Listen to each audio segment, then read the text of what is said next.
자, 요약집 114페이지에 공주회사 협회 볼게요. 자, 협회 들어가기 전에 협회하고 관련되는 것은 초반에는 전부 다 하여야 한다. 의무상이 아니고 할 수 있다. 임의상이에요. 자, 그러면은 협회는 설립하여야 한답니까? 설립할 수 있답니까? 설립할 수 있다. 그죠? 원래 협회는 중개인 협회 하나밖에 없었어요. 중개인 협회 하나밖에 없다가 그래서 공인중개사 제도가 시작이 되고 공인중개사 기업공개사도 협회에 가입할 때는 중개인 협회만 가입을 할 수 있었죠. 그죠? 그러다가 안에서 내분이 일어나가지고 다수의 공인중개사 기업공개사 탈퇴를 해가지고 협회를 하나 더 만들었어요. 공인중개사 협회 만들었어요. 그럼 중개인 협회, 공인중개사 협회 두 개가 있었죠. 물론 그 중개인 협회도 나중에 이름은 공인중개사 협회로 바꿨어요. 그래서 두 개 있을 때 하나는 전국공인중개사 협회, 하나는 대한공인중개사 협회 두 개가 있었습니다. 두 개 사이, 그 협회 둘 사이가 굉장히 안 좋았겠죠, 그죠? 자, 굉장히 안 좋고 있다가 협회가 합병을 했습니다. 그럼 하나밖에 없죠.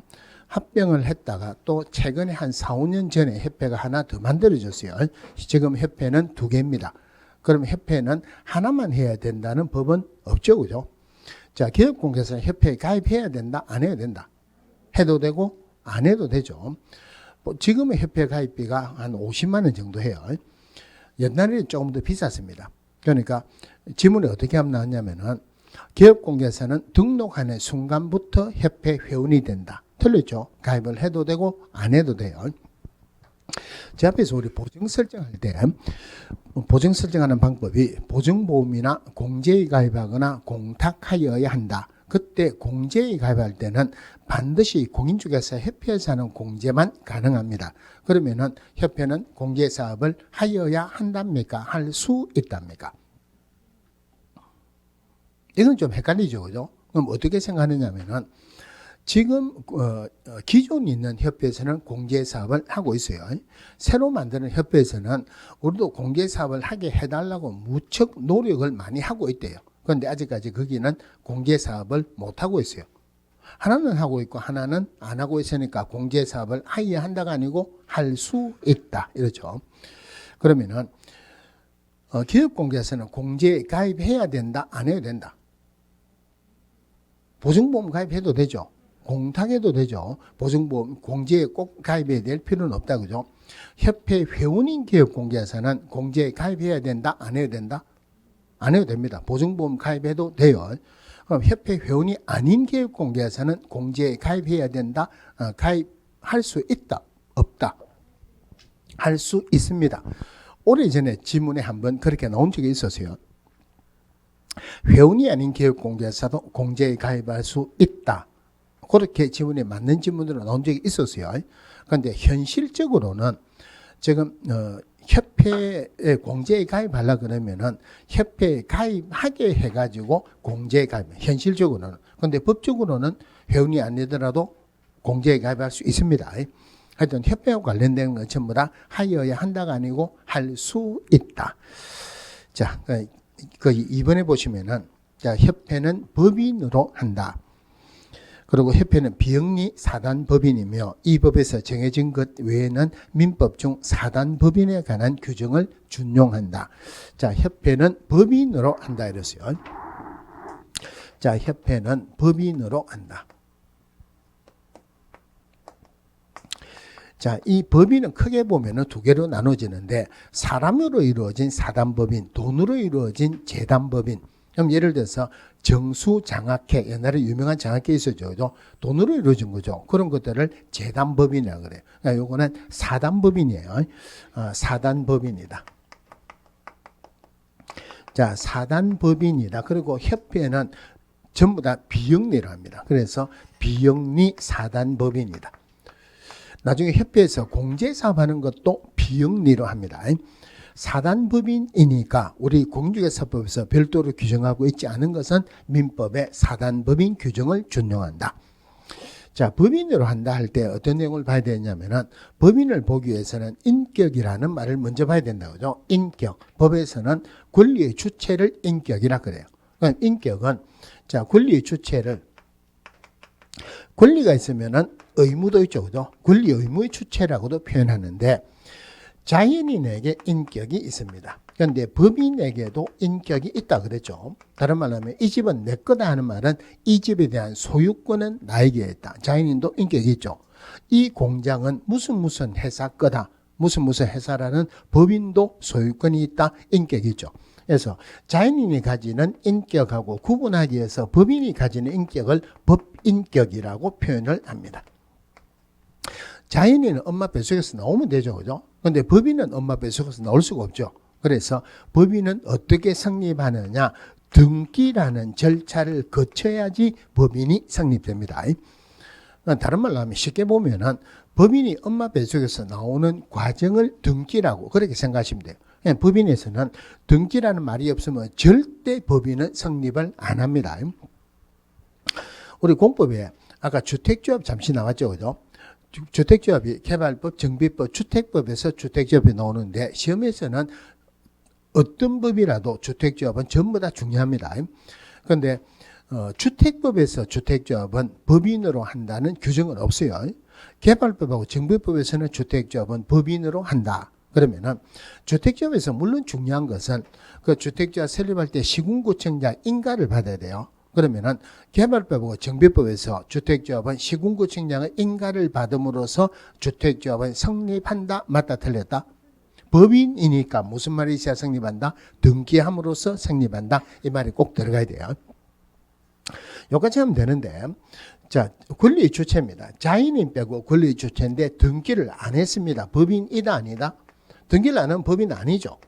법인 아니다. 그러면은 권리의 주체인데 등기를 안 했다. 뭐라고 표현하냐면은 법인격 없는 사단이다. 법인격 없는 사단이다. 또는 권리 능력 없는 사단이다. 이렇게 표현합니다. 대표적으로 아파트에 가면 입주자 대표회 있죠. 입주자 대표회도 법인격 없는 사단이에요.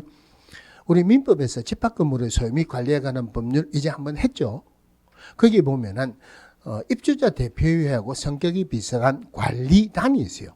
관리단. 입주자 대표회는 동별 대표자로 구성이 되는데 관리단은 소유자 전원으로 구성이 되죠. 그 관리단도 마찬가지로 법인격 없는 사단이에요. 자, 법인 설립 절차 볼게요. 자, 설립 절차.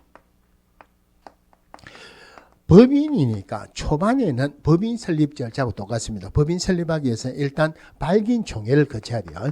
자, 발기인 총회를 거친다. 발기인 총회에서 정관을 작성하는데 그거는 별로 문제가 아니고 여기서 숫자가 잘 나옵니다. 발기인 세자니까 몇백 명 이상? 300명 이상이죠. 300명 이상 발기인 총회에서 참석을 해가지고 정관을 작성합니다. 이 정관을 창립총회에서 의결을 해요. 자, 창립총회에서는 600명 이상이 참석을 해야 돼요. 그러니까 요 600명은 어디에서 나오느냐 하면은 인구로 따지면 서울이 제일 많죠. 서울, 경기도, 오른쪽에 강원도, 밑에 충청도, 전라도, 경상도, 제주도는 물어서 못 온다 그랬죠. 6개니까 600명 이상. 그 중에서 서울에서 100명 이상, 서울에서 100명 이상, 나머지 시도에서 각각 20명 이상이에요. 20명 이상. 그런데 이 숫자가 이렇게 틀리게 나오지는 않았지만 나오면 헷갈릴 수 있는 게 우리 부동산 거래 정보망 지정받을 때 지정 요건에 교육 공개에서만 가입할 수 있다 그랬죠. 그러니까 전체 얼마의 몇 명 이상입니까? 500명 이상이죠. 그리고 남은 두 개 이상의 시도에서 각각 30명 이상. 그게 통째로 받기도 헷갈립니다. 중간에 받기도 헷갈려요. 그럼 딱 질문할게요. 총회 결상에 600명 이상 참석해야 되죠. 서울에서 100명 이상, 두 개 이상의 시도에서 각각 20명 이상. 이런 맞다 틀렸다? 여기는 두 개 이상의 시도가 아니고 절 말고 나머지 시도 전부 다 들어가야 돼요. 그 숫자고 요 숫자고 구분을 해야 되는데 특별히 여기에 300명, 600명, 100명 여기에 갔다 왔다 해서 틀리게 많이 나왔어요. 이제 틀리게 나올 건 없죠. 그죠? 틀릴 여러분들 이유는 없어요. 발기인 세자니까 몇백 명 이상, 300명 이상 각각 100명씩 참석하시니까 아까 제주도 빼고 6개니까 600명. 그중에서 서울에서는 100명. 자, 총회 의결사항은 요거는 지체 없이 국장에게 보고해야 됩니다. 지체 없이 국장에게 보고하여야 한다. 자, 이 부분에서는 틀리게 한 3번 정도 나온 게 지체 없이 대신에 15일 이내 그리고 다른 숫자 넣어가지고 틀리게 나왔어요. 이게 한 번 틀리게 나오면은 틀리게 잘 나옵니다. 왜냐면은 문제를 내다가 지문에 내기가 곤란하면은 기존 있는 지문들, 틀리게 나온 지문들을 많이 넣습니다. 그러면 여기에는 지체 없이라고 외우는 게 제일 좋은데 이게 지체 없이라고 생각을 못하면은 이런 문제들은 어떻게 보느냐면은 자, 예를 들어서 15일 이내 국장에게 보고하여야 한다라고 가정을 합시다. 그러면은 15일 이내 국장에게 보고 안 하면 벌 주겠죠. 그죠? 자, 협회는 형벌의 대상은 아닙니다. 1년 1천, 3년 3천 대상은 아니에요. 협회는 행정처분의 대상도 아닙니다. 등록, 취소, 업무정지, 자격취소, 자격정지 이런 대상도 아니에요. 협회에게 벌 주는 것은 오로지 과태료밖에 없어요. 그러면 15일 이내 국장이 보고 안 하면 과태료 줘야 되는데 협회가 과태료 주는 거에 이거 보고 안 했다고 과태료 주는 규정은 없거든요. 그러니까 구체적인 숫자가 들어가면 안 된다. 그죠? 지체 없이 국장에게 보고해야 된다. 협회 설립할 때는 국토교통부 장관의 인가를 받아야 한다. 인가주의를 택하는데 틀리게 허가주의를 택한다라고 틀리게 나온 적이 있었어요. 그런데 요즘은 이런 지문이 잘 안 나오는데 옛날에는 협회 설립 절차 하면은 약방의 감초처럼 나오는 지문이 자, 협회는 이런 과정을 거쳐서 국장의 인가를 받음으로써 협회는 성립한다. 맞다 틀렸다? 아까 협회는 법인으로 한다. 뭐가 있어야 성립한다? 등기함으로써 성립한다. 이 말이 꼭 들어야 되죠. 등기함으로써 성립한다. 자, 협회의 조직을 보면은 협회의 조직에 협회의 주대인 사무소는 설특별 시에 둔다 하는 규정이 있었어요. 둔다 하는 말은 두어야 한다 이 말이죠. 근데 그 규정은 없어졌습니다. 없어진 규정을 왜 말씀드리냐면은 지문 낼 게 없으면은 틀린 지문으로 없어진 지문을 한 번씩 냅니다. 그러니까 협회의 주대인 사무소는 설득별 시에 둔다 이런 말이 나오면은 틀리죠. 그죠? 자, 협회는 지부나 지회를 설치할 수 있다. 자, 지부나 지회를 설치할 수 있는데 하나는 시군구에 둘 수 있고 하나는 시도에 둘 수 있어요. 그러면은 일반적으로 지부가 큽니까? 지회가 큽니까? 지부가 크죠. 그죠? 근데 그게 꼭 지부가 크라는 법은 없습니다. 정하기 나름이에요. 그럼 어떻게 보느냐 하면은 지부, 지회, 지자가 똑같으니까 부하고 회만 구분하면 되죠. 부로 시작하는 우리나라에서 제일 큰 도시가 부산이죠. 그죠? 부산은 시도에 들어간다. 시군구에 들어간다. 시도에. 그래서 시도에 지부를 둘 수 있고 시군구에 지회를 둘 수 있다. 자, 그러면 시도에 지부를 두면은 시도지사에게 그 다음에 시군구의 지회를 두게 되면은 등록관청에게 신고하여야 한다. 신고해야 된다. 제가 이거 할 때마다 말씀을 드리는데 이거는 법은 엉터리예요. 왜 엉터리냐면은 협회는 중개업 하겠습니까? 못 하겠습니까? 협회가 중개업을 하면은 협회 회원의 밥그릇을 빼뜨려 먹는 거죠. 그리고 또 하나가 협회가 중개업을 한다면은 협회가 할 수 있는 업무에 중개업할 수 있다고 정해져 있어야 돼요. 그런데 중개업할 수 있다는 규정이 없기 때문에 협회에서는 중개업을 못 합니다. 협회에서 중개업을 못 한다 하는 말은 우리 중개업할 때 등록관청은 중개사무소 소재지 시군구청장을 등록관청이라죠. 그럼 협회는 중개업을 못 한다 하는 말은 협회는 중개사무소가 없죠. 중개사무소가 없으면 중개사무소 소재지 시군구청장인 등록관청이 있을 수가 없죠. 그죠? 그래서 제가 오래전에 이 등록관청을 하면 안 되고 시군구청장에게 신고해야 된다라고 법을 바꿔야 된다라고 법제처에 이야기를 하니까 그렇게 바꾸겠다 그래요. 바꾸겠다 그래 놓고 실제로 바꾼 걸 보니까 시장 가로열고 구가 설치되어 있지 않은 시를 말한다. 이걸 바꿔놨어요. 이건 말도 안 되는 소리예요. 그런데 법이 틀렸다 하더라도 우리가 법이 옳으냐 그르냐 하는 것을 공부하는 게 아니니까 그냥 그러니 하고 넘어갑시다. 자, 시도에 지부를 둘 수 있고 지부를 두게 되면 시도의사에 신고해야 되고 시군구에 지회를 둘 수 있고 지회를 설치한 때입니다. 설치할 때가 아니고 설치한 때 사후죠. 그죠? 굉장히 오래전에 설치할 때라고 틀리게 나온 적도 있었어요. 자, 시군구에 지혜를 두게 되면 등록관청에 신고해야 된다. 그런데 신고받은 시도회사나 등록관청을 하더라도 절대 지부나 지회에 지도 감독할 수 없다. 협회에 대한 지도 감독은 오로지 국장만이 할 수 있어요. 자, 여기서 문제가 나오면은, 이런 문제는 잘 나오지는 않는데, 문제가 나오면 어려운 부분이 있어요. 우리가 이제 시험에 나올 때, 최근에는 이런 지문들이 별로 안 나왔는데, 한 2, 3년 전만 하더라도, 지문에 어떤 지문이 많이 나왔냐면은, 어떤 경우는 국토교통부 령이 정하는 바에 따라 어떻게 해야 된다. 어떤 경우는 대통령령이 정하는 바에 따라 어떻게 해야 된다. 그거 틀리게 한 번도 안 나왔어요. 쉽게 이야기하면은, 이게 국토교통부 령으로 정하는지, 이게 대통령령으로 정하는지가 문제의 핵심은 아니라는 말이에요. 그러니까, 지문에 대통령령으로 정하는 바에 따라 또는 국토교통부 령이 정하는 바에 따라 이런 말이 나오면은 가로치고 없다 생각하고 지문을 푸세요. 그러면 훨씬 쉽습니다. 대신에 거기에 대통령이다 국토교통부 령이다 절대 나오면은 안 되는 게 있어요. 예를 들어서 우리 수수료 내죠. 그죠? 등록 신청할 때 수수료 내죠.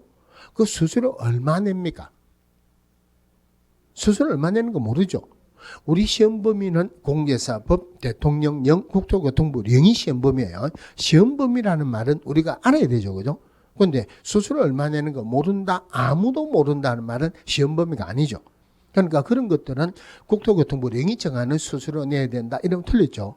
그거는 지방자치단체에 조례에 따른 수수료 냅니다. 또 하나가 아까 그 보수 계산할 때 주택 외는 국토교통부 령으로 정한다. 국토교통부 령으로 정한다. 우리 시험 범위니까 알아야 되죠. 그래서 매매나 교환이나 전세든 매매든 교환이든 임대차는 전부 다가 1000분의 9 이내에서 당사자 협의를 한다. 대신에 전용 입식구역과 전용 화장실이 설치된 85제곱미터 이하의 오피스텔은 최고가 매매나 교환은 1000분의 5, 임대차는 1000분의 4. 이건 우리가 알아야 돼요. 그죠? 그런데 주택은 시도 조례로 정합니다. 시도 조례로 정한다. 시험 범위가 아니죠. 몰라도 된단 말이에요. 그런데 요거, 자, 지부나 지혜를 설치할 수 있다. 대구에서 조금만 올라가면은, 옆으로 조금 가면 경산이죠. 조금 밑에죠. 경산은 시도입니까? 시군구입니까? 시군구죠. 그러면 경산에 지회가 있습니까? 없습니까? 경산의 지부가 아무도 모르죠. 아무도 모른다는 말은 시험 범위가 아니다. 그죠? 그래서 대통령령 또는 국토교통부 령이 정하는 바에 따라 이래 놓은 문제가 어려운 문제가 돼요.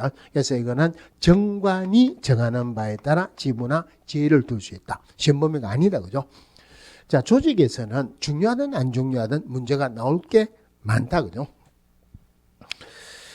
자, 그 밑에 협회 업무 오른쪽에 자, 협회 업무에 고유 업무하고 수탁 업무로 나눠집니다. 고유 업무는 틀리게 나올 건 없어요. 한번 읽어만 보면 돼요. 한번 읽어볼게요. 회원의 품위 유지를 위한 업무, 부동산 중개제도 연구 개선에 관한 업무, 회원의 자질 향상을 위한 지도와 교육 및 연수에 관한 업무, 회원의 윤리 연장 제정 및 그 실천에 관한 업무, 부동산 정보 제공에 관한 업무, 그리고 공제사업 하는데 이 경우 공제사업은 비영리 사업으로서 회원 간의 상호 부조를 목적으로 한다. 그 밖에 협회 설립 목적 달성에 위해서 필요한 업무 한번 읽어보고 넘어갈 정도로 해도 괜찮아요. 대신에 개념 하나만 잡읍시다. 우리가 상식적으로 생각할 때 이 공인중개사 협회는 우리같이 공인중개사를 준비하는 사람을 위한 단체라고 봐야 됩니까? 공인중개사를 위한 단체라고 봐야 됩니까? 공인중개사를 위한 단체라고 봐야 되죠. 한 단계 더 갑시다.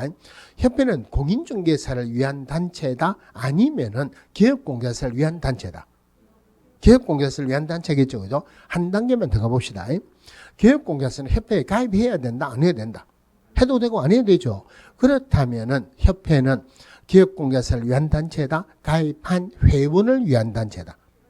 회원을 위한 단체지 절대 기업공개사를 위한 단체가 아니에요. 그러면은 협회의 고유 업무에 누구누구를 대상으로 할 때 기업공개사를 대상으로 이런 말은 전혀 없습니다. 누구를 대상으로? 회원을 대상으로. 이래 놓고만 보시면 돼요. 그러면은 여기서 별도로 하나 봐야 되는 게 자, 고유 업무에 별도로 하나 봐야 되는 게 그게 파란 거로 된 거죠. 부동산 정보 제공에 관한 업무. 자, 부동산 정보 제공에 관한 업무를 할 수 있다. 제공라고 맞는 지문으로서 한 두세 번 나왔어요. 부동산 정보 제공에 관한 업무 할 수 있다. 그럼 이 부동산 정보 제공에 관한 업무라는 게 무슨 말이냐면은 부동산 거래 정보망을 설치 운영한다 이 말이에요. 부동산 거래 정보망을 설치 운영한다. 그래서 협회에서 지금 부동산 거래 정보망 현재 설치 운영하고 있습니다. 원래 있는 협회이죠. 그 이름을 뭐라고 하냐면은 한방이라 그래요. 여러분 혹시 직방 이런 거 들어봤어요? 다방 이런 거 들어봤죠? 한방은 별로 못 들어봤죠? 자, 부동산 거래 정보망에는 누구만 가입할 수 있다. 기업공개에서만 가입할 수 있다. 여러분들은 가입을 못하죠. 가입하려면은 등록번호가 들어가야 되겠죠.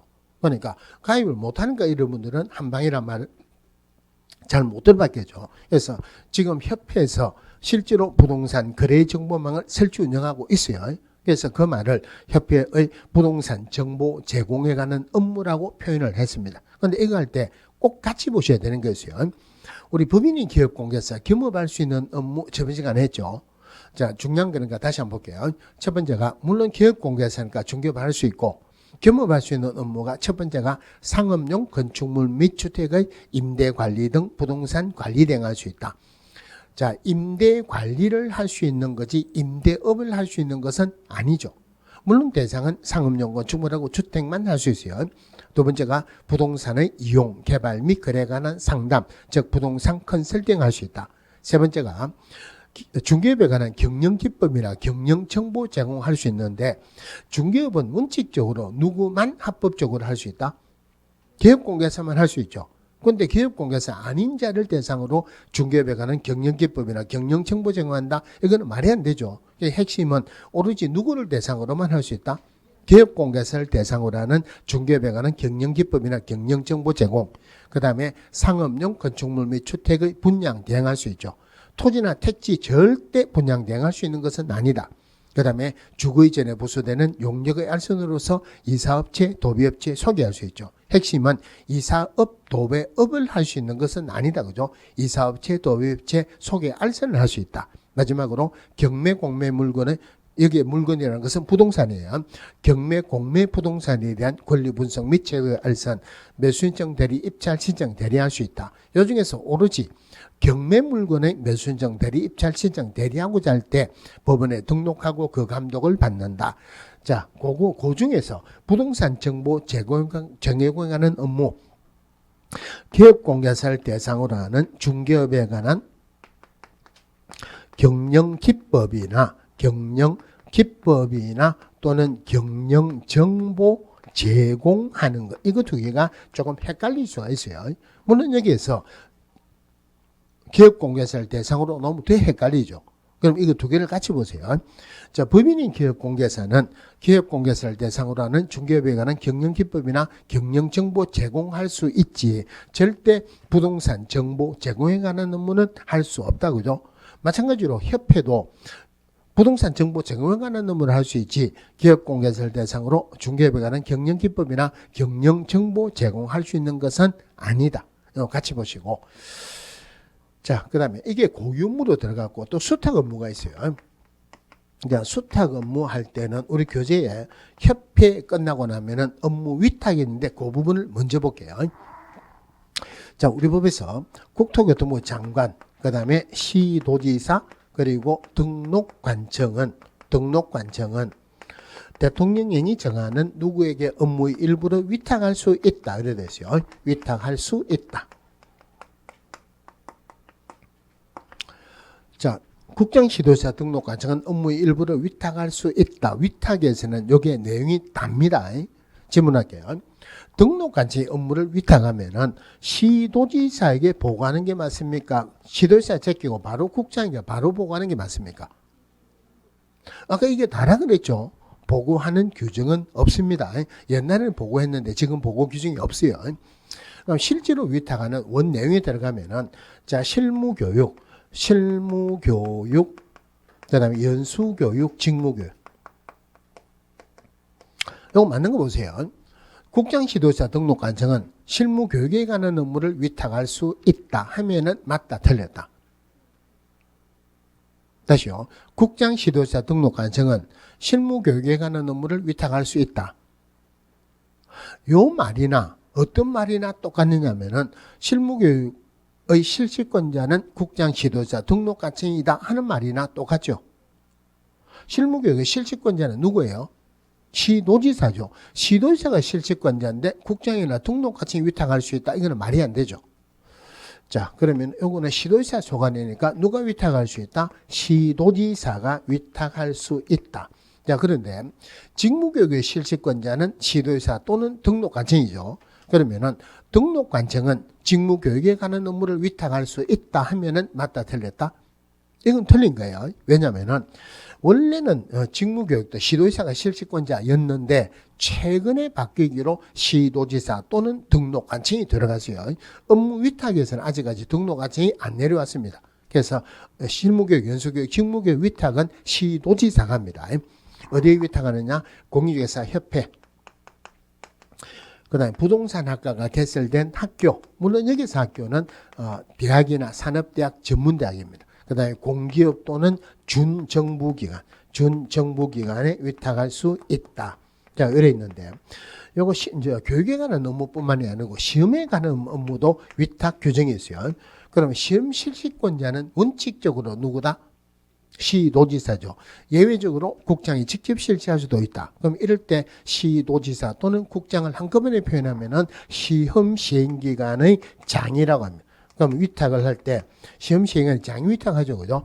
요거 협회, 학교, 공기업 또는 준정부 기관에서 학교는 빠집니다. 왜냐면은 공인중개사 시험에 가는 업무를 학교에 위탁하면은 문제가 유출될 수도 있죠. 그죠? 문제가 유출될 수다. 그래서 학교는 빠집니다. 지금 문제가 유출된 적이 있겠습니까? 없겠습니까? 실제로 문제가 유출된 적은 있습니다. 그런데 제 아는 사람 중에 국토교통부에 직원으로 들어가면은 민법교육을 새로 시킵니다. 민법교육을 지금 그 연수원이 어디에 있냐면 제주도에 있어요. 교육을 시켰는데 국토교통부에 들어갔다. 뭐 초급이든 중급이든 고급이든 민법 총칙을 몰라요. 어려운 시험체가 합격하고 들어갔죠. 그죠? 여러분들보다 민법 총칙을 모릅니다. 왜 모를까요? 민법 총칙은 시험 범위에 안 들어가요. 공부 안 하겠죠? 민법 총칙에 대해서 별도로 교육을 시켜요.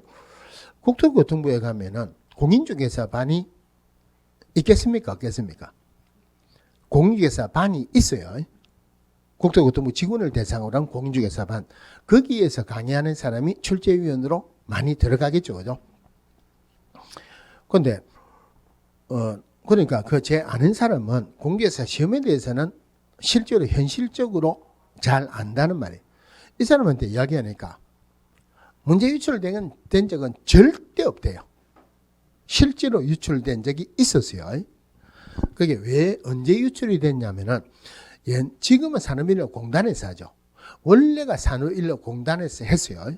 그런데 중간에 문제가 뭐 유출됐어요. 그 유출된 게 어떻게 유출됐냐면은 그 문제가 시험 치기 전날 정도 되면은 문제지가 도착하겠죠. 그죠? 거기에서 단격 서는 사람이 캐비넷을 열어가지고 문제 안부를 복사를 해가지고 다시 원위치 시키고 복사한 거를 모 학원에 넘겼습니다. 대신에 얼마를 받기는 받았겠죠. 그럼 그 학원에서는 다른 학원에 또 그 자기가 준 것보다 돈을 더 많이 받고 넘기겠죠. 그럼 교수들마다 얼마 받고 다 하겠죠. 그죠? 그럴 때 문제 유출 문제 가지고 특강한다고 신문에 크게 나오고 한 적도 있었어요. 그런데 문제는 뭐냐면은 대부분 그걸 가지고 특강을 하는데 엉터리 문제 가지고 특강 안 했어요. 실제로 나온 건 이 문제인데 이 문제로 하는 데는 별로 없었어요.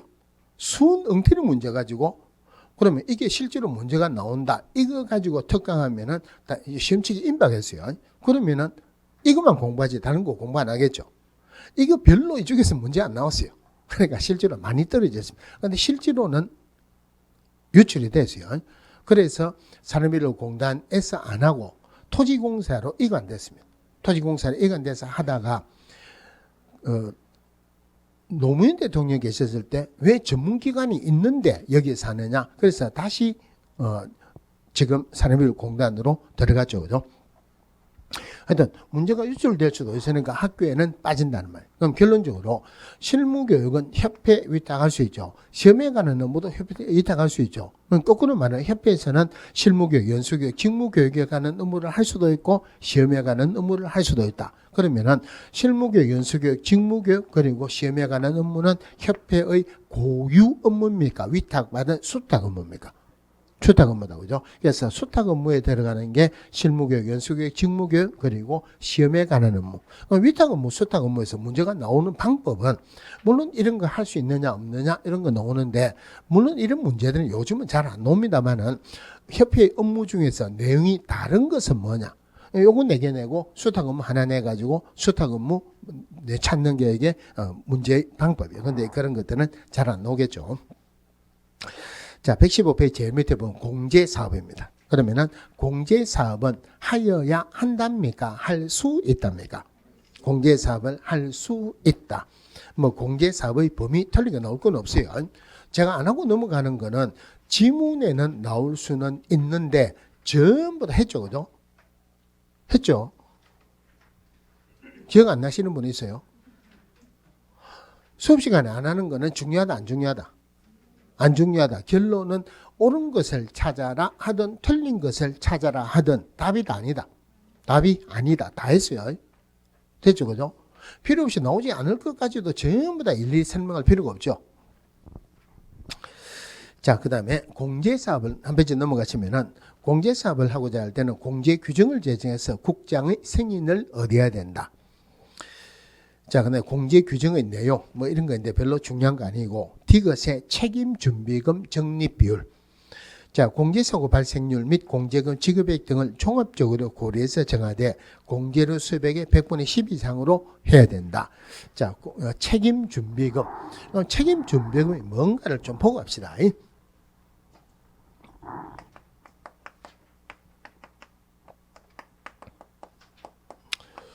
자, 은행에서 돈을 버는 방법이 외환으로 돈을 버는 게 제일 많이 법니다. 근데 외환이 없다 그러면은 1층에 사람들이 많죠.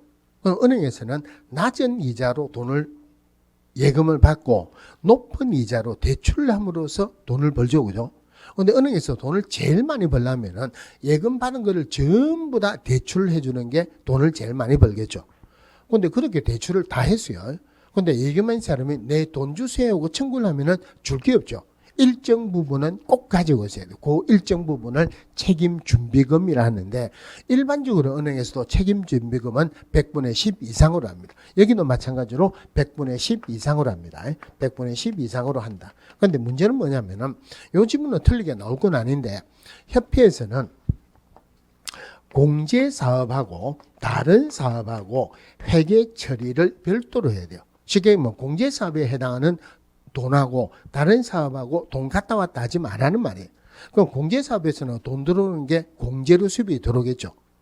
사고가 발생하면 공제금 지급하겠죠. 그죠? 그리고 또 구상권 청구해가고 또 돈이 들어오는 거 있죠. 요 다른 사업에는 돈 들어오는 거 있다 없다? 가입하면 가입비 받죠. 회비 받죠. 그리고 또 교육하면 교육비 받죠. 이 돈 갔다 왔다 하지 말라는 말이에요. 그러면은 책임준비금은 공제 부분에서 나오죠. 그죠? 공제 부분에서 나온다. 100분의 10 이상인데 협회 총 수입액의 100분의 10 할까요? 공제로 수입액의 100분의 10 이상 할까요? 책임준비금은 공제로 수입액의 100분의 10 이상으로 한다. 여기에 협회 공제로 수입액의 100분의 20 이상으로 한다라고 틀리게 나온 적도 있었고 협회 총 수입액의 100분의 10 이상으로 한다라고 틀리게 나온 적도 있었어요. 자, 그 다음에 협회 동그라미 6번에 운영실적 공시.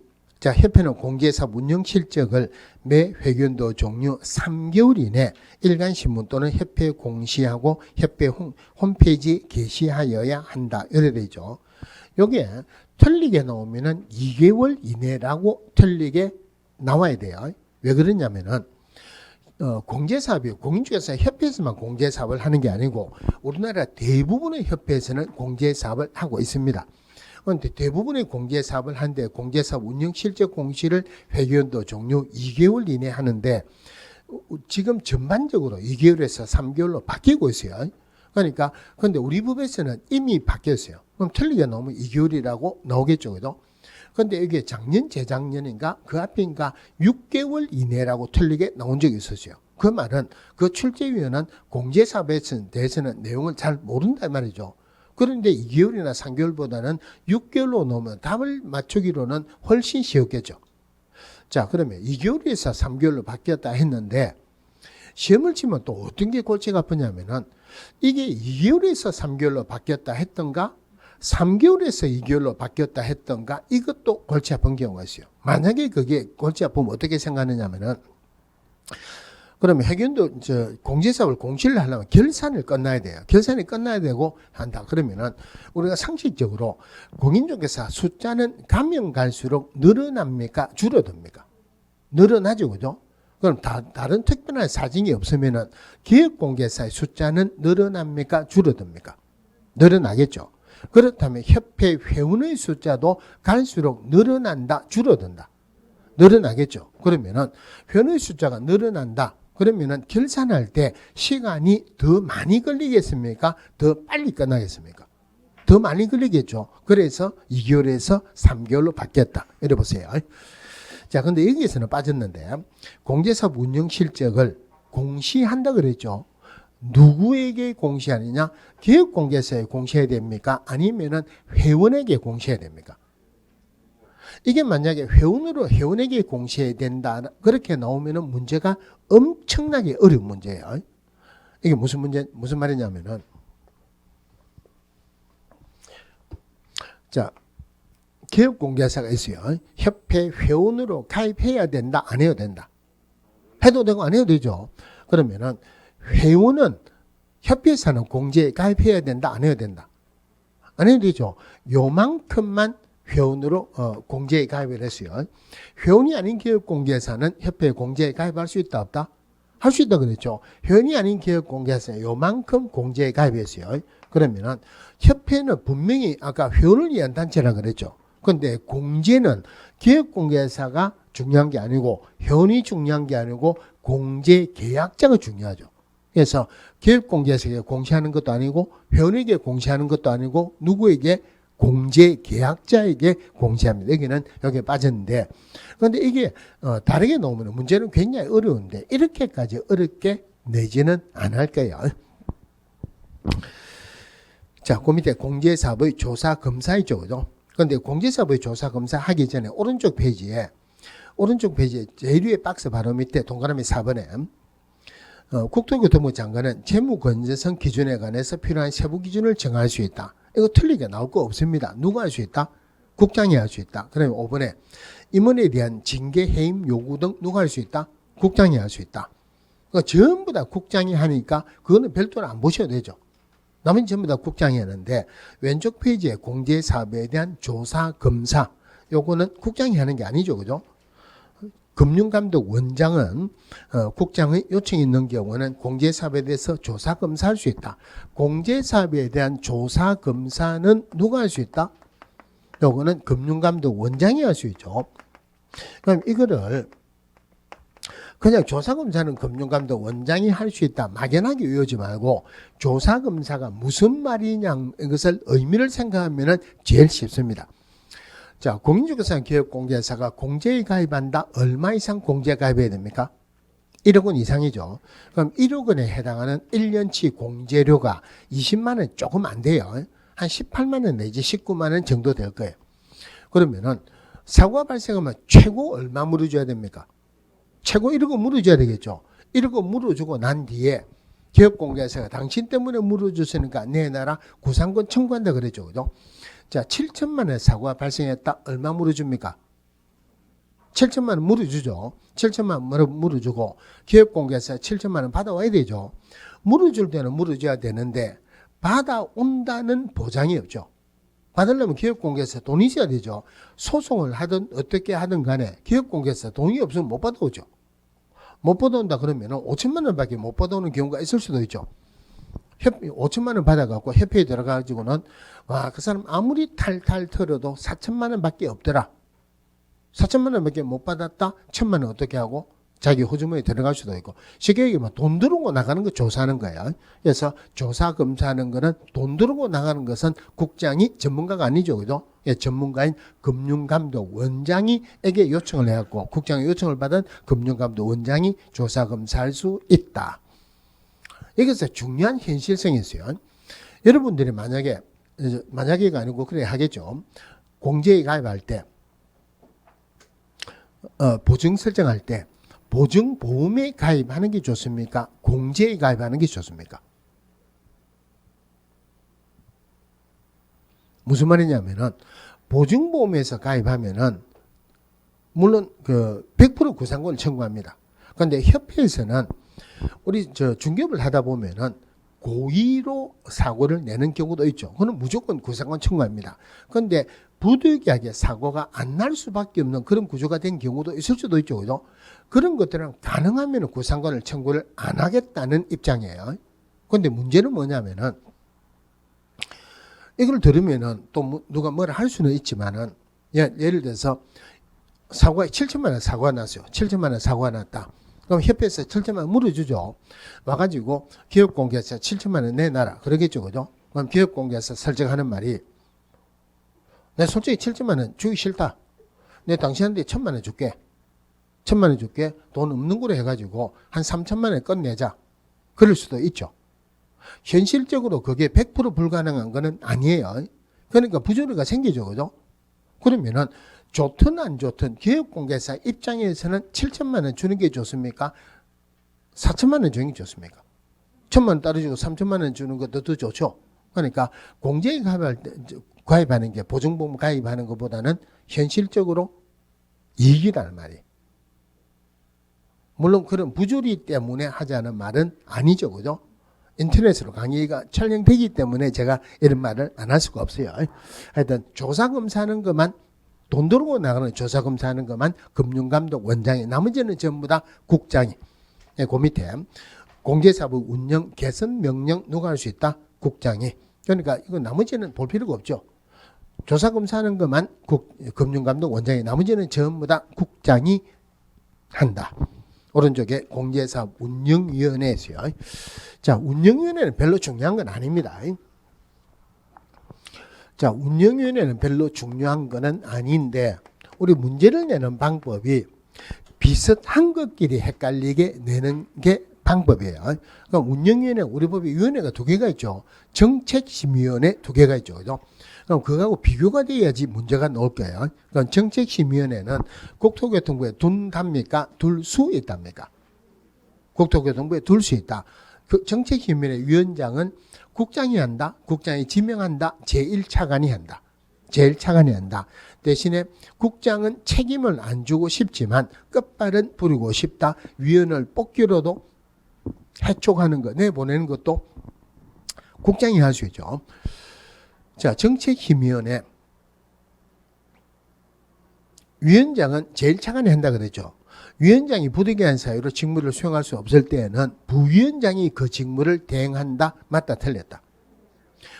국장은 책임을 안 지기 위해서 지명한다. 아무도 책임을 안 지려고 지명을 안 받으니까 할 수 없이 제1차관으로 한다라고 법에 만들어놨어요.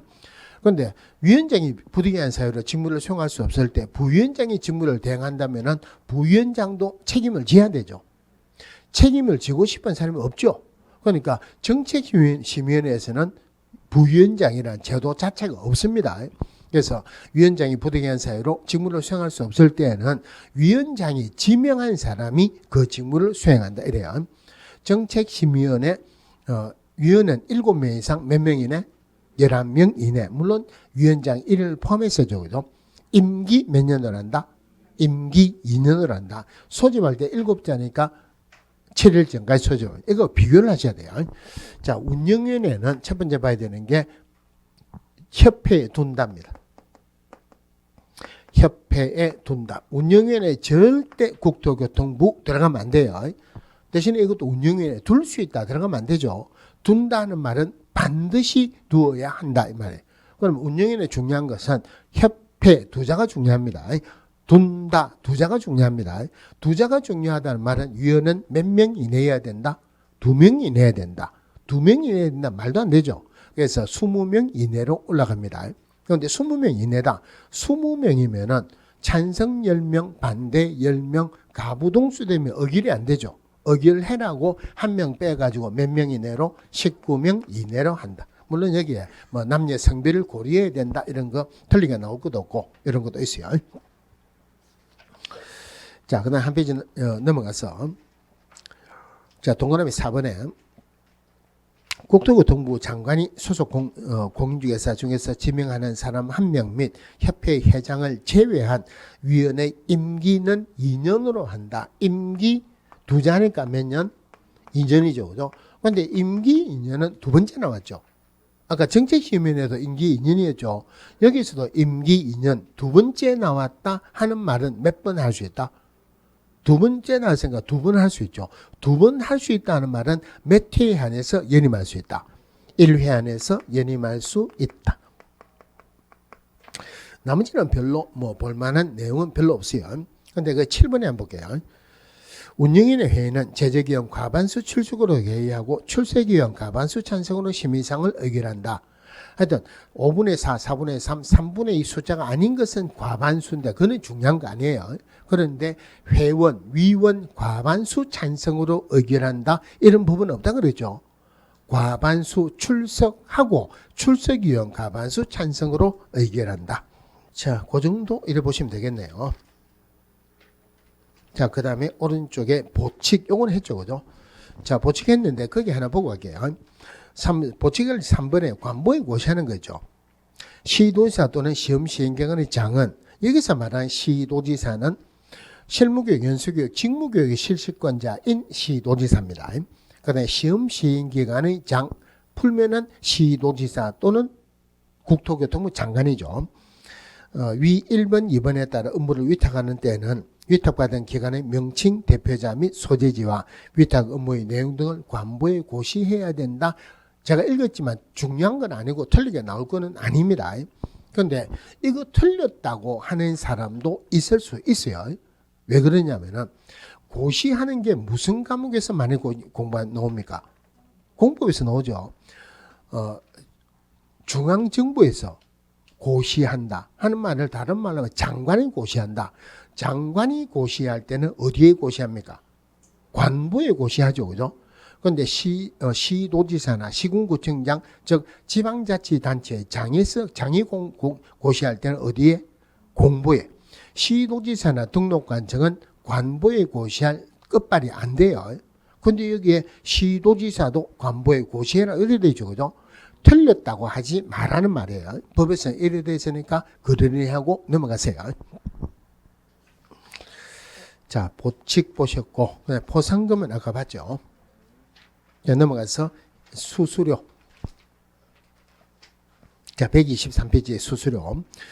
자, 박스 안에 보시면은 공인중개사 시험에 응시할 때, 물론 저는 표할 때 순서를 조금 다르게 합니다.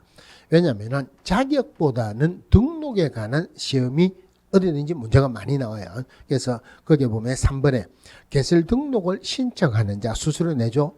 그럼 한마디로 등록 신청하면 뭐 받습니까? 등록증 받는다. 등록증에 도장 찍어서 내주죠. 그죠? 도장값이 수수료가. 그 다음에 4번에 등록증 재교부 신청한다. 등록증 받죠. 수수료 내야 되죠. 1번에 시험 응시한다. 그러면 자격증 원서 받죠. 수수료 내야 돼요. 이번에 자격증 재교부 신청한다. 자격증 받으니까 수수료 내겠죠. 그죠? 그다음 5번에 순서가 바뀌었는데 분사무소 설치 신고한다. 신고 확인서 받죠. 그 다음에 본사무소 설치신고 확인서 재교부 신청한다. 신고 확인서 받죠. 수수료 내죠. 그죠? 그럼 한마디로 수수료는 세종이의 세도장 찍어서 받을 때 도장값이다. 수수료 낸다. 이렇게 통치면 되죠. 자, 근데 여기에서도 예외 규정이 있어요.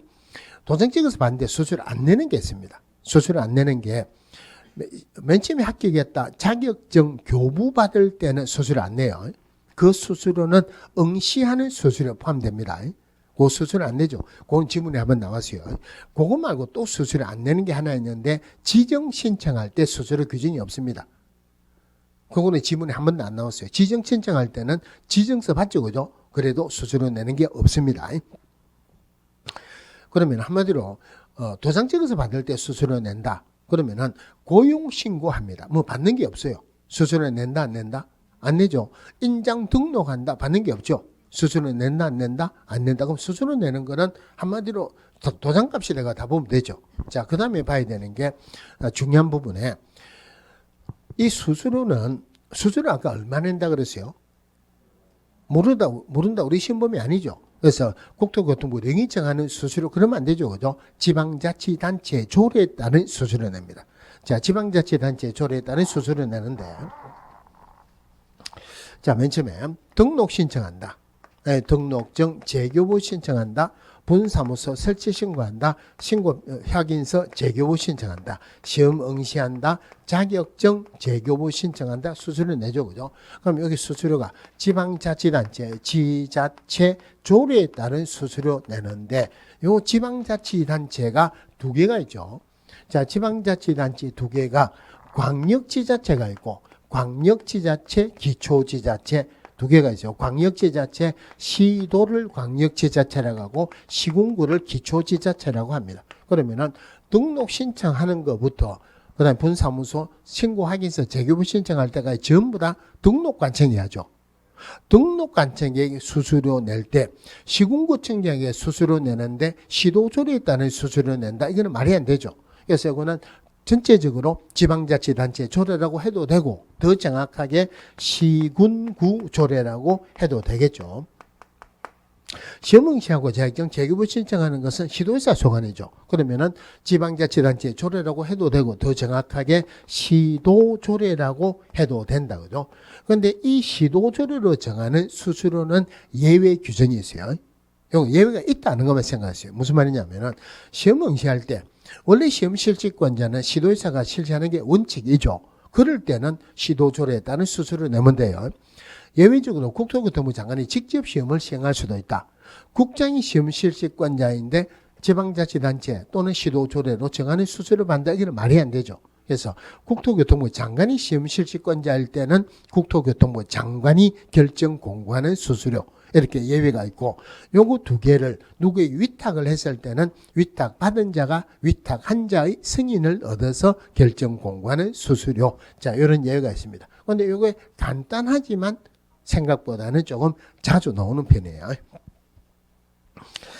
자, 그다음 밑에 행정 전문 및 벌칙 요거는 다음 시간에 하기로 하겠습니다. 오늘 여기까지 합니다. 뭐 남았습니까? 복습 남았죠. 자, 제일 처음에 기업공개사는 거래 안전을 보장하기 위해서 계약금 등을 기업공개사 또는 대통령령이 정하는 자의 명의로 예치할 것을 권고할 수 있다고 그죠? 조심해야 되는 게 거래계약 체결할 때까지 예치할 것을 아니죠. 언제까지? 등기할 때까지. 다른 말로 하면 거래계약의 이행이 완료될 때까지. 자, 그러면은 예치 명의자, 예치 기간, 보증서 발행 기간. 예치 명의자의 기업공개사도 들어가죠. 그죠? 나머지 다 들어가는 게 은행인데 예치 명의자는 은행이라고 표현되어 있고 나머지 두 개는 예치 금융기관으로 표현되어 있어요. 그럼 보증서 발행 기간은 금융기관하고 보증보험회사 두 개를 끝나고 그다음에 예치 명의자, 예치 기간에 같이 들어가는 게 신탁업자, 그다음에 공개사업자. 여기가 끝나고 나머지 전부 다 예치 명의자죠. 그죠? 보험회사, 채증관서, 에스크로 업자입니다. 자, 계약금 등을 예치를 했어요. 계약금 등을 수령할 수 있는 권리가 있는 자, 즉 매도인이나 매수인은 계약금 등은 거래계약의 이행이 완료되기 전에 계약금 등을 절대 수령할 수 없다. 미리 수령할 수 있다. 미리 수령할 수 있다. 수령하게 되면 예치하는 의미가 없어지죠. 그럴 때 나중에 계약이 해제됐을 때 반드시 계약금 등을 돌려주겠다는 것을 보장하기 위한 보증서를 예치 기간에 제출한다. 예치 명의자에게 제출한다. 예치 명의자에게 제출하고 미리 수령할 수 있다. 자, 기업공개사 명의로 예치했을 때 별도 계좌를 관리해야 된다. 마음대로 인출할 수 없죠.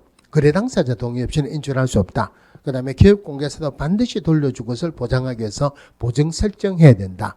그 다음에 어떤 것을 약정해야 되는데 약정하는 내용이 동의 방법, 예치 시 필요한 실비, 기타 거래 안전을 보장하기 위해서 필요한 사항 약정한다. 이럴 때 예치 시 필요한 실비, 요거는 권리를 취득하는 어린에게 받을 수 있다. 자, 그 다음에 금지행위죠. 자, 금지행위가 기업공개사 등을 대상으로 하는 금지행위에서 자, 1년에 2천, 3년에 3천 있었죠. 1년에 1천짜리가 무등록자 매수 중 이랬죠. 자, 물론 기업공개사 등을 대상으로 하는 금지행위를 기업공개사 위반하면 등록을 취소할 수 있다. 그 다음에 소속공개사 위반하면 자격 정지죠. 그죠? 자, 무등록자인 사실을 알면서 그를 통하여 중개를 의뢰받거나 그에게 자기의 명의를 이용하게 하는 행위. 그 다음에 매매를 업으로 하는 행위. 중개 대상물 매매를 업으로 하는 행위입니다. 매매업이니까 일회성 매매는 금지행위가 아니죠. 그리고 또 매매업이 금지행위지 임대업은 금지행위가 아니다. 대상은 중개 대상물 매매를 업으로 하는 게 금지행위지 중개 대상물 외의 것을 매매를 업으로 하는 것도 금지행위가 아니다. 수수료죠. 초과 수수료 또는 초과 실비 받았다. 물론 시험에서는 초과 보수라고 나올 거예요. 법으로 표현되기로는 사례, 증여, 기타 어떤 명목으로도 법정 보수를 초과해서 받는 행위 금지행위죠. 그러면은 기업공개사와 의뢰인 간의 초과 보수에 관한 약정은 절대 무효가 아니죠. 초과 보수에 관한 약정이 무효라면은 아무것도 못 받습니다. 법정 보수 받을 수 있죠. 그래서 초과되는 부분만 무효다. 대신에 무자격자와 의뢰인 간의 보수에 관한 약정은 무조건 무효입니다. 이 법정 보수는 중개업 할 때만 적용한다. 중개업이 아니면 법정 보수 적용 안 하죠. 그죠? 그러면은 우연히 한번 하는 것은 중개업 아니죠. 초과 보수 받을 수 있다. 유효입니다. 권리금을 중개하는 것은 중개업 아니죠. 그러니까 법정 보수 적용 안 한다 이 말이에요. 자, 상가매매를 중개할 때 권리금이나 비품을 같이 중개해가지고 포괄적으로 보수받았다. 이것은 초과되더라도 처벌할 수 없다는 판례가 있죠. 상가 분양 대행하는 것 법인의 겸업 업무에 들어가고 중개업 아니죠. 중개업 아니라는 말은 절대 법정 보수 적용을 안 한다. 기업공개사가 지방자치단체 조례를 잘못 해석해가지고 초과 보수 받았다. 처벌한다 안 한다? 처벌한다. 중요사항에 대한 법률의 착오로 볼 수 없으니까 처벌한다. 초과보수 상당의 당좌수표를 교부받았는데 부두고 나서 돌려줬다 하더라도 받기는 받았죠. 처벌합니다. 그러니까 기업공개사에게 초과보수를 처벌하기 위해서는 어린에게 초과보수 상당의 재산상 손해가 발생한 것을 요건으로 하지 않는다 그랬어요. 중요상에 대한 거짓된 은행으로 어린이 판단을 거르치게 하는 행위. 즉 기업공개사들끼리 서로 짜고 매도 의뢰받은 가격보다 무척 높은 가격으로 팔고 그 차익을 취득하는 행위도 중요상에 대한 거짓된 은행으로 어린이 판단을 거르치게 하는 행위로 본다. 여기에 거래 금액도 중요상으로 본다. 안에 그 판례도 같이 들어가 있어요. 3년에 3천짜리가 부당단체에서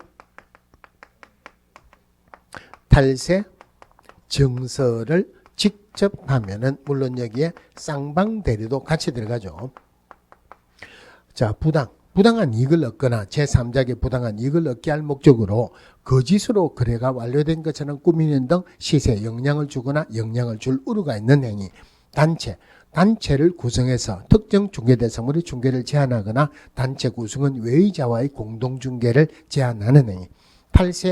탈세 목적으로 보존 등기나 이전 등기 안 된 부동산이나 전매 등 권리 변동이 제한된 부동산의 매매를 중개하는 등 부동산 투기를 조장하는 행위. 자, 여기에서 기업공개사가 미등기 전매하는 것을 알면서도 중개했는데 결론적으로 전매차익이 전혀 발생하지 않았다 하더라도 기업공개사는 부동산 투기를 조장하는 행위를 했다. 양도나 알선이 금지된 분양이나 임대와 관련된 정서 등의 매매나 교환의 중개나 그 매매를 업으로 하는 행위. 여기서 상가 분양 계약서는 오로지 상가 매매 계약서일 뿐이지 금지행위에서 규정하고 있는 양도나 알선이 금지된 분양과 관련된 정서라고는 볼 수 없다. 직접 거래, 기업공개사고 자기 의뢰인 간의 계약을 직접 거래라고 한다. 그러면은 기업공개사가 다른 기업공개사 중개로 물건을 샀다. 또 다른 기업공개사 중개로 물건을 팔았다. 자기 의뢰인하고 계약을 체결한 거 아니죠, 그죠? 직접 거래입니다. 직접 거래 아니죠.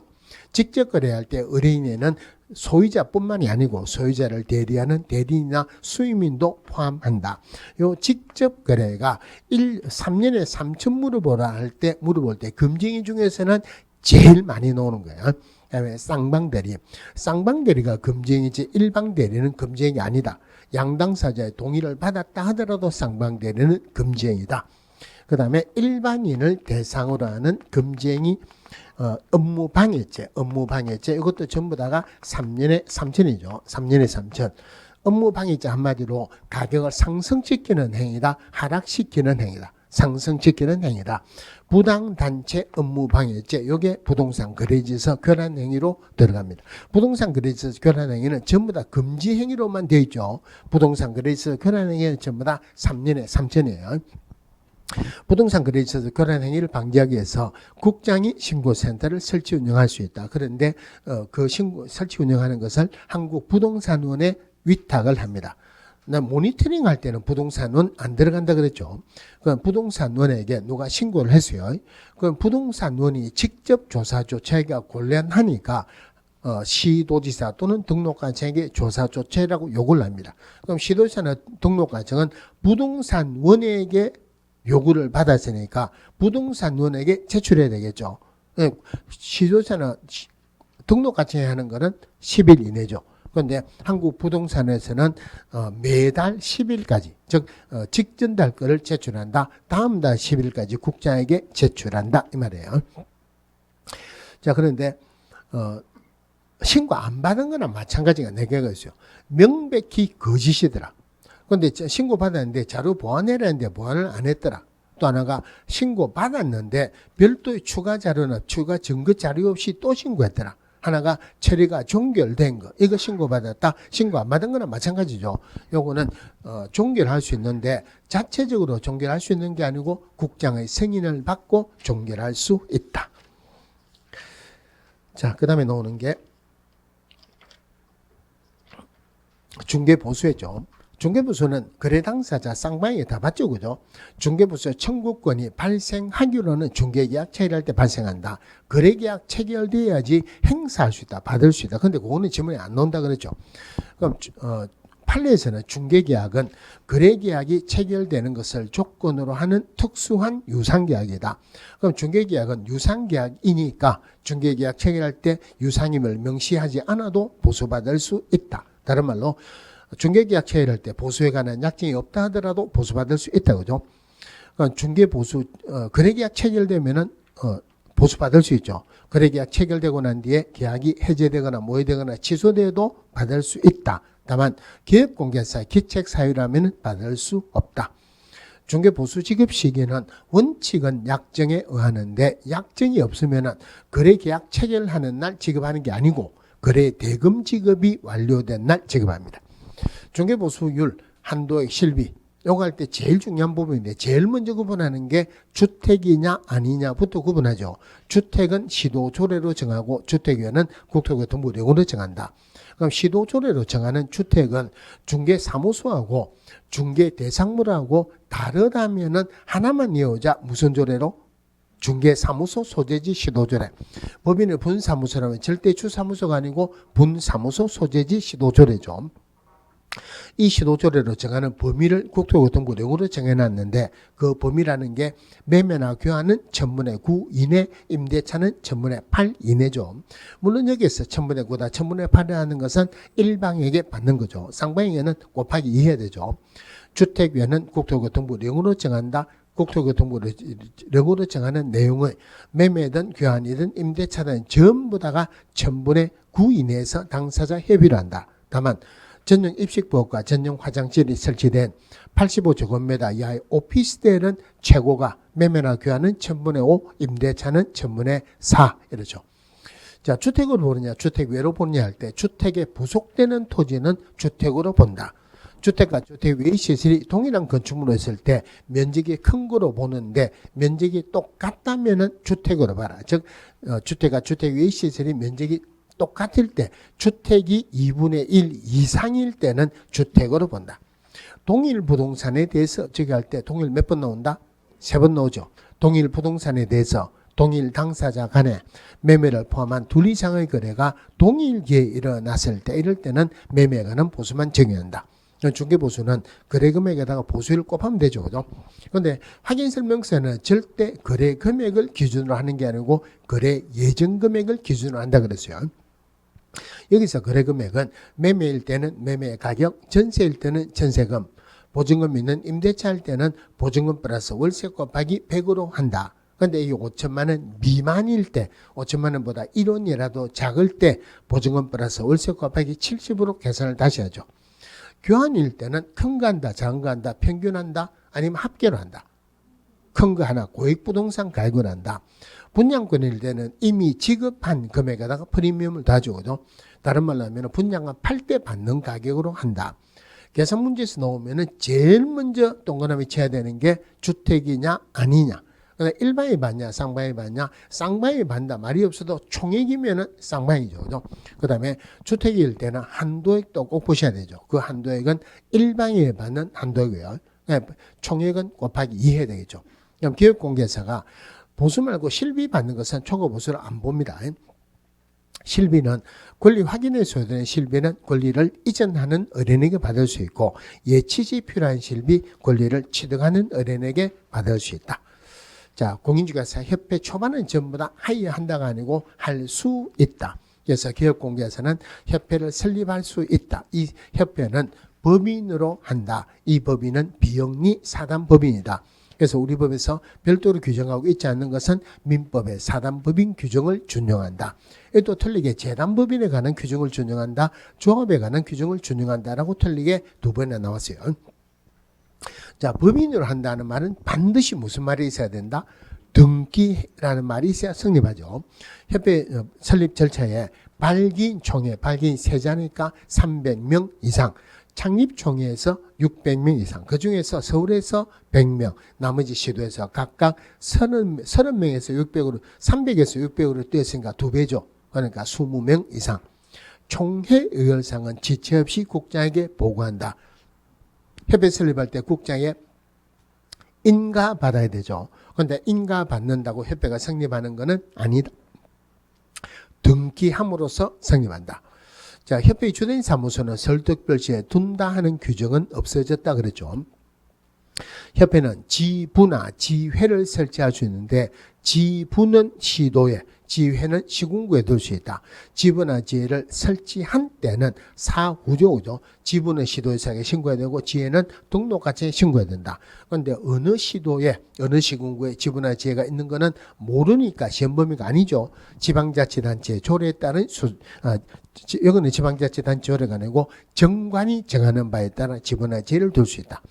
자, 협회의 업무에 고유 업무, 수탁 업무 나오는데 고유 업무에서는 적어도 기업공개사를 대상으로 이런 말은 안 나온다 그랬죠. 누구를 대상으로 할 때는 회원을 대상으로 해 나오죠. 거기서 별도로 봐야 되는 게 부동산 정보 제공에 관한 업무 고유 업무로 나와 있는데 이 말이 부동산 거래 정보망을 설치 운영한다는 말이에요. 물론 협회는 기업공개사를 대상으로 중개업에 관한 경영기법이나 경영정보 제공 이건 할 수 없죠. 마찬가지로 거꾸로 법인인 기업공개사는 기업공개사를 대상으로 중개업에 관한 경영기법이나 경영정보 제공할 수 있지 부동산 정보 제공에 관한 업무는 할 수 없다. 그 다음 수탁 업무로 들어가는 게 실무교육, 연수교육, 직무교육에 관한 업무 또 시험에 관한 업무 수탁 업무로 들어갑니다. 자, 그 다음에 협회 공제사업을 하여야 한다가 아니고 할 수 있다. 공제사업을 하려는 경우 국장의 공제 규정을 제정해서 국장 승인을 받아야 되죠. 책임준비금 적립비율은 100분의 10 이상이죠. 협회 총 수입액의 100분의 10 이상이 아니고 공제료 수입액의 100분의 10 이상이에요. 공제사업 운영 실적 공시는 회계연도 종료 3개월 이내죠. 2개월에서 3개월로 바뀌었죠. 그죠? 기업공개사에게 공시하는 것도 아니고 협회 회원에게 공시하는 것도 아니고 공제 계약자에게 공시합니다. 나머지 협회와 관련된 건 전부 다 국장이 하는데 돈 들고 나가는 것, 협회에 대한 조사 검사, 공제사업에 대한 조사 검사만 국장의 요청을 받은 금융감독원장이 할 수 있다. 그 다음에 협회 운영위원회는 절대 국토교통부 들어가면 안 되죠. 협회 둔답니다. 그러면 협회가 중요하다, 위원이 둔다 중요하다, 두자죠, 그죠? 두자 말도 안 된다. 20명 1명 빼가지고 19명이 내려간다. 임기 2년이죠. 자, 여기서 하나만 더 봅시다. 아까 빼졌는데 직업 여력 비율이에요. 자, 직업 여력 비율은 100분의 100 이상을 유지해야 돼. 100분의 100 이상을 유지해야 된다. 의미가 뭐냐면은, 자, 예를 들어서 공인중개사 기업공개사에 처음으로 공제료 받았어요. 20만 원 받았죠. 사고가 나면 최고 얼마 물어줘야 됩니까? 1억 원 물어줘야 되죠. 그럼 1억 원 사고가 났다. 1억 원 물어줘야 되죠. 적어도 돈은 얼마 있어야 된다. 20만 원 받아도 1억 원 있어야 되죠. 1억 원 사고 났다. 1억 원 물어줘야 되는 게 1억 원 있어야 되죠. 7천만 원 사고가 났어요. 얼마 물어줍니까? 7천만 원 물어주죠. 적어도 돈은 얼마 있어야 된다. 1억 원 있어야 되죠. 1억 분의 1억 100분의 100이죠. 7천만 원 1억 100분의 100 이상이죠. 직업 여력 비율은 100분의 100 이상을 유지해야 된다. 자, 그 다음에 업무 위탁은 됐고, 아까 포상금. 자, 등록관청이나 수사기관이나 또는 신고센터에 누구를 고발하거나 신고한 자에게 등록관청이 포상금을 지급할 수 있다. 포상금 대상은 오로지 형벌의 대상이 되죠. 무등록자, 거짓이나 부정한 방법으로 개설 등록한 자 3년에 3천이에요. 등록자나 자격증을 대여 양도하거나 대여 양수 받은 자 1년에 1천이죠. 기업공개사 아닌 자가 표시 광고했다 1년에 1천이죠. 그 다음에 부동산 거래지에서 교란 행위했다 3년에 3천입니다. 형벌의 대상이어야지 포상금 대상은 된다. 그건 조심해야 되는 게 부정하게 자격을 취득한 자, 큰령 했으니까 증거가 없으니까 형벌 줄 수가 없죠. 부정하게 자격을 취득한 자는 포상금 대상은 안 된다. 그죠? 포상금 한 건당 50만 원으로 한다. 그런데 포상금은 등록같이 지급해요. 벌금은 국고로 가져가죠. 국고에서 보조할 수 있다. 100분의 50 이내에서 보조할 수 있다. 여기는 절대 시군구 재원으로 충당한다. 그러면 안 되죠. 그죠? 행정관청에서 적발되기 전에 신고나 고발한 자에게 모두에게 지급하는 게 아니고 검사가 공소 제기하거나 기소유예 처분을 한 경우에 한해서 지급한다. 불기소 처분했다. 무혐의 처분했다. 지급하는 거 아니죠. 무죄 판결 받았다. 공소 제기했으니까 지급을 하는 거죠. 그죠? 자, 등록관청에 포상금 지급 신청서 제출하면은 등록관청은 수사기관의 처분 내용을 조회하고 지급을 결정하고 지급 결정일로부터 1개월 이내 지급합니다. 그런데 부동산 거래 신고에 관한 법률에서는 신청서 접수받은 날로부터 2개월 이내죠. 물론 둘 다가 하나의 사건에 대해서 2건 이상의 신고나 고발이 됐다 따로왔죠. 최초로 신고나 고발자에게 지급한다. 하나의 사건에 대해서 2명 이상이 공동으로 신고나 고발했다. 같이 하죠. 균등하게 배분한다. 자, 그 다음에 수수료. 한마디로 말해가지고 공무원이 도장 찍어서 주는 거 수수료 내죠. 등록 신청할 때, 등록증 재교부 신청할 때, 분사무소 설치 신고할 때, 신고 확인서 재교부 신청할 때, 시험 응시할 때, 자격증 재교부 신청할 때 수수료 낸다. 도장 찍어서 받는 거 아니고 수수료 내는 게 없다. 그죠? 그런데 시험 쳐가지고 제일 먼저 자격증 받을 때는 수수료 안 낸다 그랬죠. 그리고 또 하나가 지정 신청할 때도 수수료 규정은 없습니다. 이 수수료 얼마인가 모르니까 시험 범위가 아니죠. 지방자치단체의 조례에 따른 수수료 내는 게 원칙인데 국장이 직접 시험을 시행할 때는 이럴 때는 지자체 조례가 아니고 국토교통부 장관이 결정 공고하는 수수료. 또 하나가 시험 응시하고 자격증 재교부 신청하는 것을 누구에 위탁했을 때 그럴 때는 위탁받은 자가 위탁한 자의 승인을 얻어서 결정 공고하는 수수료. 자, 오늘은 여기까지 하겠습니다. 수고했습니다.